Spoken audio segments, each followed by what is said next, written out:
The voice of नेपालको 14औं season घोषणा कोचमा राजेश पाल राई र प्रविशाको प्रवेश।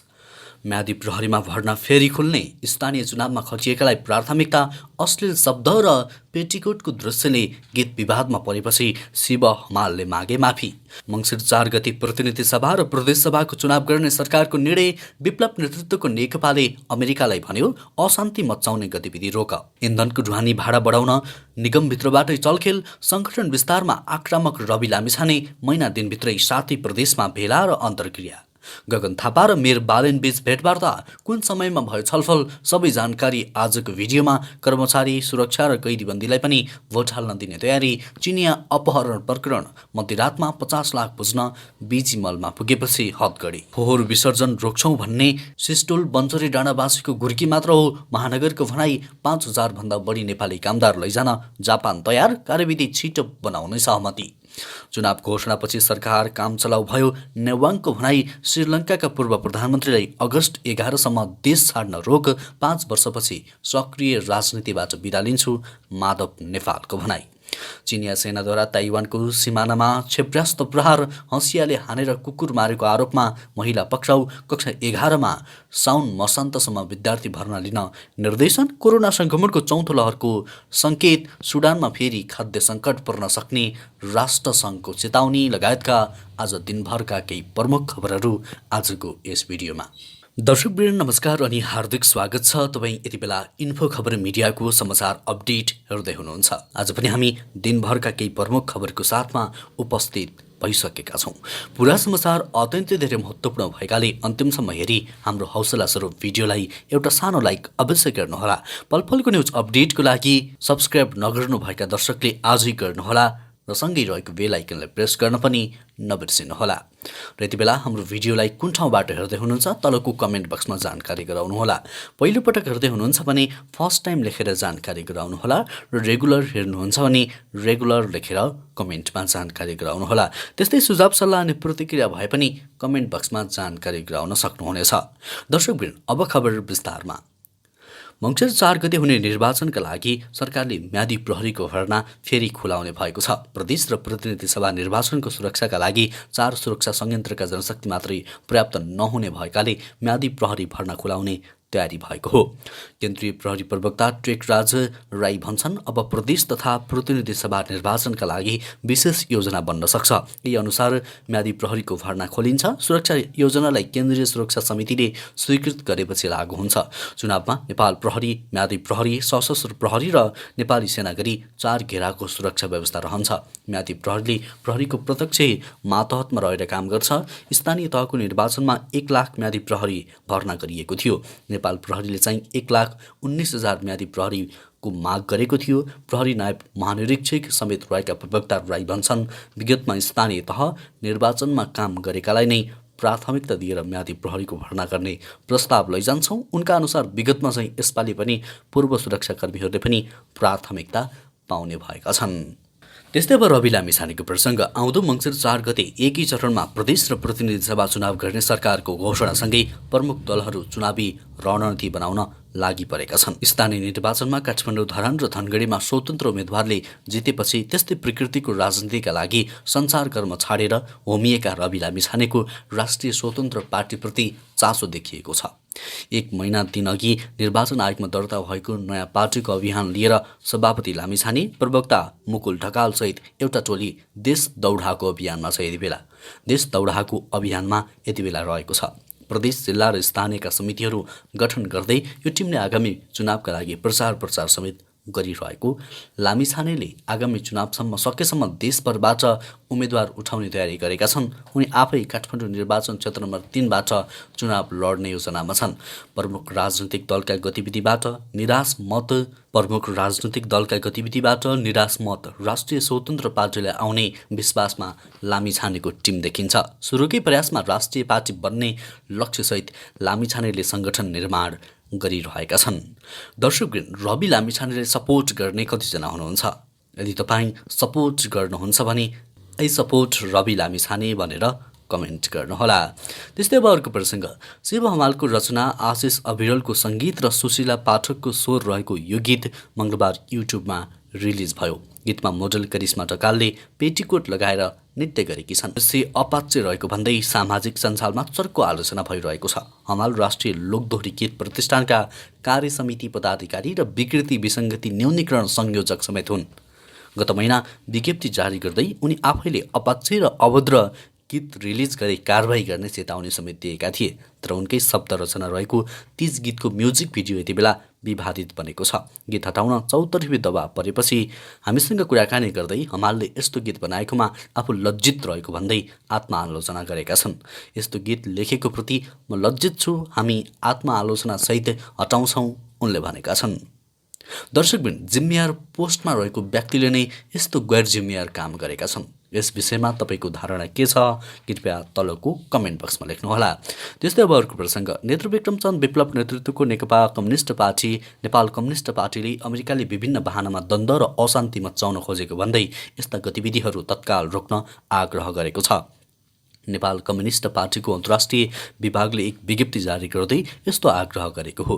विश्वका सबैजसो देशहरूले ताइवानलाई चीनको भूभाग मानिरहेको सन्दर्भमा एक चीन नीति विपरीत भएको भन्दै यस्तो गतिविधिप्रति नेपाल कम्युनिस्ट पार्टी अन्तर्राष्ट्रिय विभाग खेद प्रकट गर्दछ। विभाग सचिव आमोलले जारी गरेको विज्ञप्तिमा भनिएको छ, साथै अमेरिकालाई विभिन्न बहानामा द्वन्द्व र अशान्ति पैदा गर्ने साम्राज्यवादी गतिविधि रोक्न आग्रह गर्दछ। त्यस्तै अब इन्धनमा चलखेल भएको प्रसङ्ग। बेजरतको ढुवानी गर्ने व्यवसायीहरूको संस्था नेपाल पेट्रोलियम ढुवानी व्यवसायी महासङ्घले शुक्रबार साँझ ढुवानी रोक्ने सहितको आन्दोलनका कार्यक्रम घोषणा गर्यो। बढेको पेट्रोलियम पदार्थको मूल्य वृद्धि अनुसार भाडा वृद्धिका लागि गरेको आग्रह निगमले अस्वीकार गरेपछि आन्दोलन घोषणा गरेको महासङ्घका अध्यक्ष खगेश्वर बोहराले बताए। आन्दोलनका कार्यक्रम अनुसार व्यवसायीले 16 साउनदेखि हवाई इन्धनको अग्रिम ढुवानी पिडियु नलिने, 20 गतेदेखि सबै खाले इन्धनको पिडियु नलिने र 21 गतेदेखि देशैभरको पेट्रोलियम ढुवानी रोक्ने उल्लेख गरेको थियो। माग सम्बोधनका लागि 2 दिनको मात्रै सीमा दिएर घोषणा भएको आन्दोलन दोस्रो दिनमै व्यवसायीले फिर्ता लिए। निगम सञ्चालक समितिका एक सदस्य व्यवसायीले उक्साहटमा आन्दोलन घोषणा गरेको बताए। बढेको मूल्यका कारण आर्थिक रूपले टाँच पल्टिएको निगमलाई ठूलो आर्थिक क्षति हुने गरी भाडा वृद्धिको वातावरण बनाउन निगम र नेतृत्व आफै लाग्नु दुःखद छ उनले भनेका छन्। त्यस्तै अब अर्को प्रसङ्ग। नेपाली काङ्ग्रेसका महामन्त्री गगन कुमार थापा काठमाडौँ महानगरपालिकाका मेयर बालेन्द्र शाहबीच भेटवार्ता भएको छ। बुधबार मेयर बालेनसँग भेटबारे नेता नेपालले सामाजिक सञ्जाल मार्फत जानकारी गराएका छन्।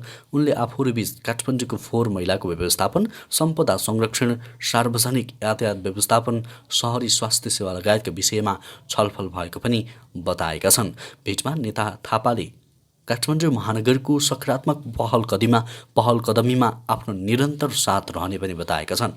भेटबारे थापाले जानकारी दिँदै हिजो काठमाडौँ महानगर प्रमुखज्यूसँग काठमाडौँको फोहोर मैलाको व्यवस्थापन, सम्पदा संरक्षण, सार्वजनिक यातायात व्यवस्थापन, शहरी स्वास्थ्य सेवा लगायतका विषयमा अर्थपूर्ण छलफल भयो। काठमाडौँ महानगरको सकारात्मक पहल कदमीमा मेरो निरन्तर साथ रहनेछ उनले भनेका छन्।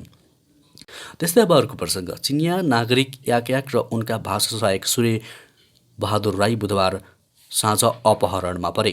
याङचिनको साङ्घाई प्रान्तका हुन्। पिस्तोल र हदगडी सहित लेन्चौरको चिनिया याकको फ्ल्याटमा पुगेका 6 जनाको समूहले उनीहरूलाई अपहरण गरेका हुन्। मध्यराति 11:40 उनीहरूलाई अपहरण मुक्त गरेको जिल्ला प्रहरी परिसर काठमाडौँका एसपी दिनेश राज मैनारीले हामीलाई जानकारी गराएका छन्। चिनिया नागरिकको दरबार मार्ग स्थित उत्तर ढोकामा कल सेन्टर थियो। पछिल्लो समय प्रहरीले कल सेन्टरमा छापा बार्न थालेपछि उनी कल सेन्टर छाडेर फ्ल्याटमा बस्न थालेका थिए। चिनिया नागरिक भाग्न लागेको र उनीहरूसँग प्रशस्त पैसा भएको सूचनाका आधारमा प्रहरी हवलदार 36 वर्षका कर्णबहादुर गुरुङसहित 6 जनाले सो योजना बनाएका हुन्। त्यस्तै अब अर्को प्रसङ्ग। निर्वाचन आयोगले 4 मङ्सिरमा हुने प्रतिनिधि सभा र प्रदेशसभा निर्वाचनमा कर्मचारी, सुरक्षाकर्मी, वृद्धाश्रममा रहेका वृद्ध र कैदीबन्दीलाई मतदान गर्न दिने तयारी गरेको छ। प्रमुख निर्वाचन आयुक्त दिनेश कुमार थपलियाले उनीहरूलाई अस्थायी मतदाताको रूपमा मतदान गर्न दिने माग सकेसम्म पूरा गर्ने आश्वासन दिएका छन्। तर उनीहरूको समानुपातिक निर्वाचन पद्धतितर्फ मात्र मतदान गर्न पाउनेछन्। बिहिबार आयोगले आयोजना गरेको पत्रकार सम्मेलनमा उनले भने यो विषयलाई आयोगले गम्भीरतापूर्वक लिएको छ। सम्भवतः यो माग पूरा हुन्छ, हामी यसलाई व्यवस्थापन गर्ने तयारीमा छौँ। त्यस्तै अब अर्को समाचार। नेकपा एमालेका उपाध्यक्ष सुभाष चन्द्र नेवाङले चुनावको मिति घोषणासँगै सरकार चलाउनमा परिणत कामचलाउमा परिणत भएको बताएका छन्। प्रेस चौतारी रूपन्देहीले बिहिबार बुचुलमा आयोजना गरेको पत्रकार सम्मेलनमा उनले सरकारले अब महत्त्वपूर्ण र मुलुकलाई दूरगामी असर पार्ने उनले बताएका छन्। आजदेखि सरकार कामचलाउ भयो, अब सरकारले महत्त्वपूर्ण निर्णय गर्न पाउँदैन उनले भनेका छन्। बिहिबारको मन्त्री परिषद बैठकले 4 मङ्सिरमा प्रतिनिधि सभा र प्रदेशसभा निर्वाचन गर्ने निर्णय गरेको छ। उपाध्यक्ष नेमाङले सरकारले छापामार शैलीमा चुनावको मिति घोषणा गरेको टिप्पणी समेत गरे। यद्यपि निर्वाचनको मिति घोषणा गर्नु स्वागतयोग्य भएको बताए। नेवाङले अहिलेको गठबन्धन संसदीय मूल्य मान्यता विपरीत दूषित गठबन्धन रहेको टिप्पणी समेत गरेका छन्। त्यस्तै अब फोहोरको प्रसङ्ग। बिहिबार काठमाडौँ महानगरको राजस्व विभाग, वातावरण विभाग लगायतका टोलीले सिस्टोल बन्सरी डाँडा क्षेत्र अवलोकन गरेका थिए। त्यस्तै सिलसिलामा महानगरको राजस्व विभागका प्रमुख शिवराज अधिकारीले सिस्टोल बन्सरी डाँडावासीले फोहोर विसर्जन गर्न नदिने भनेको घुर्काइ मात्र रहेको दाबी गरे। केही दिनलाई हल्ला भएको हो, अहिले पनि आनन्दले फोहोरका गाडी आवत जावत गर्दैछन्। बर्खाले बाटो बिग्रेर बेला बखतमा समस्या आइरहेको छ। अधिकारी भन्छन् घुर्क्याउनका लागि पनि बन्द हुन्छ भनिएको हुनसक्छ। साँच्चीकै चाहिँ बन्द हुँदैन, फोहोर ढुवानी हुन्छ भइरहेको छ। भदौ 1 देखि सिस्टोल बन्सरी डाँडा ल्यान्डफिल साइडमा काठमाडौँ उपत्यकाको फोहोर सधैँका लागि फाल्न नदिने घोषणा भने स्थानीयवासीले गरेका थिए। त्यस्तै अब जापान सरकारको प्रसङ्ग। जापानले सरकारी स्तरबाटै 5000 भन्दा बढी सिपयुक्त नेपाली कामदार लिनका लागि जापान जान तयारी गरेको बताएका छन्। नेपाली कामदारलाई जापानमा रोजगारी दिने विषयमा छलफल गर्न बनेको संयुक्त कार्यसमितिको बैठकमा जापानले नेपाललाई छिटो कार्यविधि बनाउन आग्रह गरेको छ। बैठकमा जापान र नेपालबीच नेपालमा जापानिज भाषा र सिप परीक्षा उत्तीर्ण गरी जापान जान तयारी अवस्थामा रहेका नेपालीहरूलाई यथाशक्य छिटो पठाउने विषयमा सहजीकरण गर्ने समझदारी भएको छ।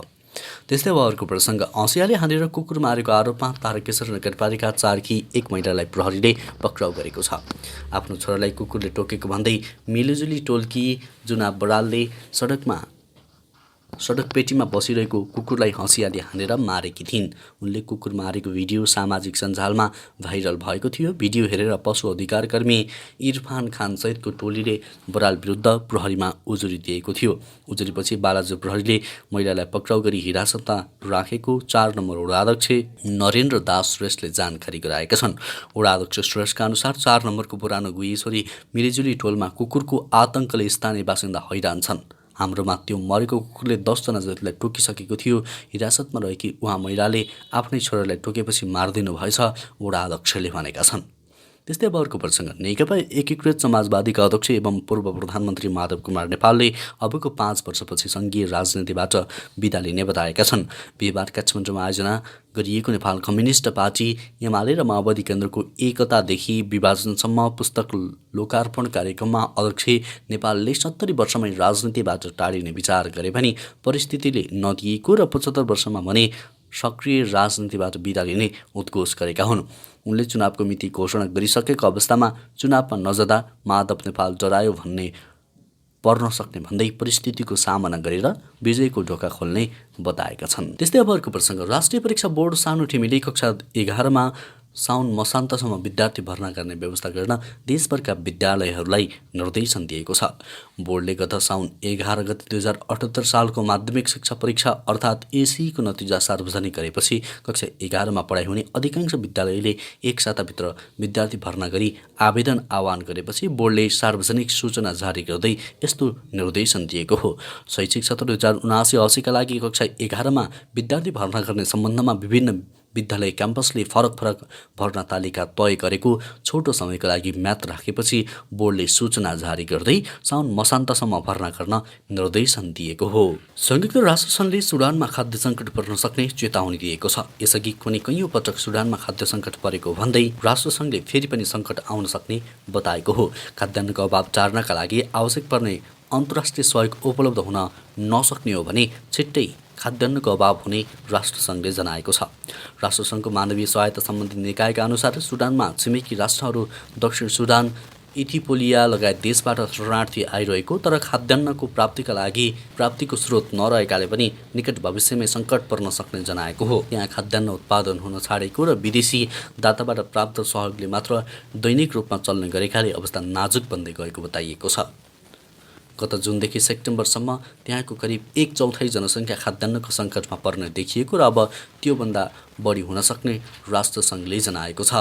त्यस्तै अब अर्को समाचार, श्रीलङ्काका 2 नेतालाई देश छाड्न प्रतिबन्ध लगाइएको समयावधिको म्याद थप गरिएको छ।